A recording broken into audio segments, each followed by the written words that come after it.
क्या आप यकीन करेंगे कि मेरी सास ने एक रात अचानक मुझे आधी रात को अपने कमरे में बुलाया और फिर जो बात इन्होंने मुझसे कही उसके बाद मेरी पूरी जिंदगी बदल गई। उस रात मेरे शौहर घर पर नहीं थे, पूरा घर खामोश था और मेरे दिल में अजीब सा खौफ पैदा हो रहा था। मुझे लग रहा था शायद मुझसे कोई बहुत बड़ी गलती हो गई है, लेकिन हकीकत उससे कहीं ज्यादा खतरनाक थी। आज मैं आपको अपनी जिंदगी की वो कहानी सुनाने जा रही हूँ जिसे याद करके आज भी मेरे हाथ कांपने लगते हैं। वीडियो को आखिर तक जरूर देखिएगा क्योंकि आखिर में जो राज सामने आया उसने मुझे अंदर से तोड़कर रख दिया। मेरी शादी को सिर्फ 3 महीने हुए थे। शुरू में सब कुछ बहुत अच्छा था। मेरी सास मुझे अपनी बेटी की तरह रखती थी, शौहर मेरा बहुत ख्याल रखते थे और मैं खुद को दुनिया की सबसे खुशनसीब लड़की समझती थी। लेकिन फिर आहिस्ता आहिस्ता मुझे महसूस होने लगा कि घर में कुछ ना कुछ अजीब जरूर है। खास तौर पर मेरा देवर, वो हमेशा मुझे अजीब नजरों से देखता था। शुरू में मैंने इग्नोर किया क्योंकि मैं नहीं चाहती थी कि घर में कोई मसला हो, लेकिन उसकी नजरें दिन ब दिन बदलती जा रही थीं। कभी वो जानबूझकर मेरे करीब आ जाता, कभी मजाक के बहाने ऐसी बातें करता जिनसे मुझे बेचैनी होने लगती। मैंने कई बार अपने शौहर को बताने का सोचा, लेकिन फिर खुद ही खामोश हो जाती। मुझे डर था कहीं घर का माहौल खराब ना हो जाए, लेकिन शायद मेरी खामोशी ही मेरी सबसे बड़ी गलती थी। एक रात मेरे शौहर किसी काम से शहर से बाहर गए हुए थे। पूरा घर सो चुका था।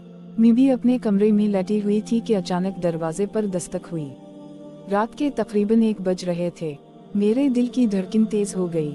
मैंने डरते हुए दरवाजा खोला तो सामने मेरी सास खड़ी थीं। उनके चेहरे पर अजीब सी परेशानी थी। इन्होंने आहिस्ता से कहा, मेरे कमरे में आओ, मुझे तुमसे जरूरी बात करनी है। मैं फौरन उनके साथ चली गई। जैसे ही मैं कमरे में दाखिल हुई, मेरी सास ने दरवाजा बंद कर दिया। अब मेरे दिल में खौफ और भी बढ़ चुका था। फिर इन्होंने मेरी तरफ देखा और कहा, मुझे सब पता है। ये अल्फाज सुनकर मेरे जिस्म में जैसे करंट दौड़ गया। मुझे लगा शायद उन्हें मेरे दिल की बेचैनी का पता चल गया है। मैं खामोश खड़ी रही।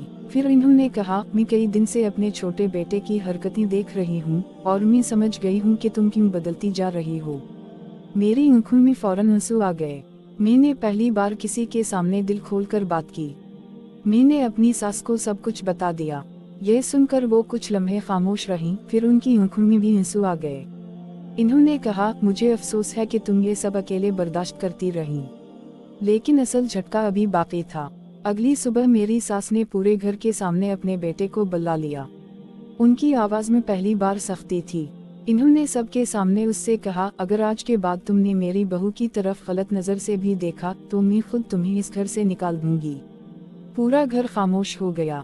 मेरा देवर पहली बार नजरें झुकाकर खड़ा था। उस दिन मुझे एहसास हुआ कि हर सास बुरी नहीं होती। कुछ औरतें वाकई दूसरी औरत का दर्द समझती हैं। इस वाकये के बाद मेरी जिंदगी बदल गई। मेरी सास मेरे लिए सिर्फ सास नहीं रही, बल्कि एक मजबूत सहारा बन गई। और मैंने ये सीखा कि गलत रवैये पर खामोश रहना कभी कभी मसला और बढ़ा देता है। लेकिन कहानी अभी खत्म नहीं हुई। कुछ दिन बाद मेरे शौहर वापस आए। मुझे समझ नहीं आ रहा था कि मैं इन्हें सब कुछ बताऊं या नहीं, लेकिन मेरी सास ने खुद उन्हें सारी हकीकत बता दी। मुझे डर था कि शायद घर में बड़ा झगड़ा होगा, लेकिन मेरे शौहर ने मेरा हाथ पकड़कर सिर्फ एक बात कही, आज के बाद तुम्हें किसी चीज से डरने की जरूरत नहीं। उस लम्हे पहली बार मुझे एहसास हुआ कि एक औरत के लिए सबसे बड़ी ताकत उसका एतमाद और उसके साथ खड़े होने वाले लोग होते हैं। आज भी जब मैं उस रात को याद करती हूँ तो मेरे दिल की धड़कन तेज हो जाती है। अगर उस रात मेरी सास मुझे अपने कमरे में ना बुलाती तो शायद मेरी जिंदगी आज बिल्कुल मुख्तलिफ होती। इस कहानी का सबसे बड़ा सबक यही है कि हर खामोश औरत कमजोर नहीं होती। कभी कभी वो सिर्फ घर बचाने की कोशिश कर रही होती है, लेकिन जब इज्जत और सुकून खतरे में पड़ जाए तो सच बोलना बहुत जरूरी हो जाता है। क्योंकि रिश्ते एतमाद से बनते हैं, लेकिन गलत खामोशियाँ उन्हें अंदर ही अंदर खत्म कर देती हैं।